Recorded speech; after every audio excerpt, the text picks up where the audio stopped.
Despite winning just 4 of their final 15 games, the Gamecock baseball team got good news Sunday night, as for just the third time in 8 seasons, there will be postseason baseball played at Founders Park. The Gamecocks were announced as one of 16 regional host sites. It will mark the second time in 3 seasons that Carolina will host a regional. The Gamecocks earned the host site spot after a 39-19 regular season. They started the year 34-6 and at one point were 13-4 at SEC play, but they went just 5-13 over their last 18 games. But the fact that they were top 5 in strength of schedule and quad 1 wins made them more than deserving to get one of the 16 host spots.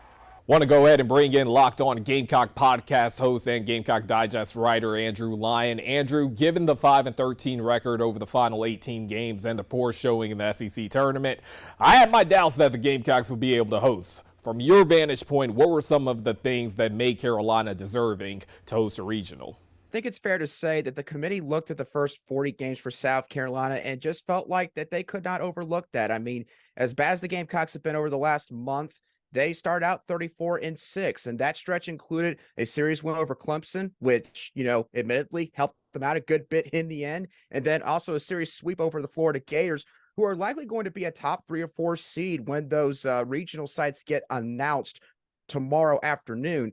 And so for South Carolina, those 2 series wins were huge, but at the end of the day, I think it also helped them because the SEC is so strong this year. I mean, you look at the regional hosts. I mean, I think they got 7 or 8 hosts, and South Carolina played 6 of them, with the exception of Alabama. And you've also got the Tennessee Volunteers, who barely missed out on being regional hosts, that they played at the end of the season. That led to them having the 3rd toughest schedule in the entire country based on some of the metrics out there, and also the 8th best RPI nationally. And so the computer model definitely helped out South Carolina. The strength of the conference helped them out.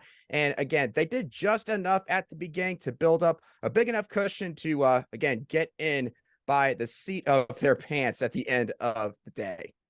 Gotcha, Andrew. And this was a team that went 26-7 at Founders Park this season. What boost do you think this can give them, knowing that they're going to play more games at Founders?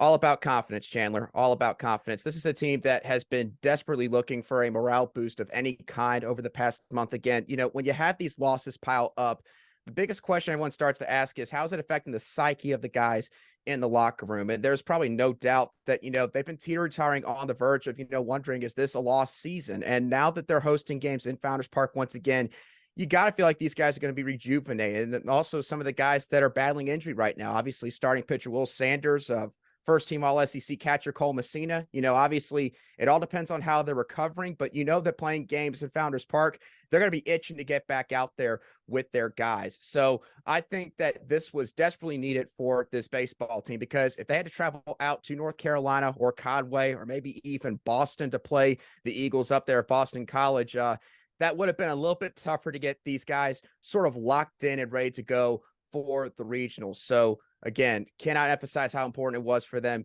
to get a regional host site from the NCAA selection committee.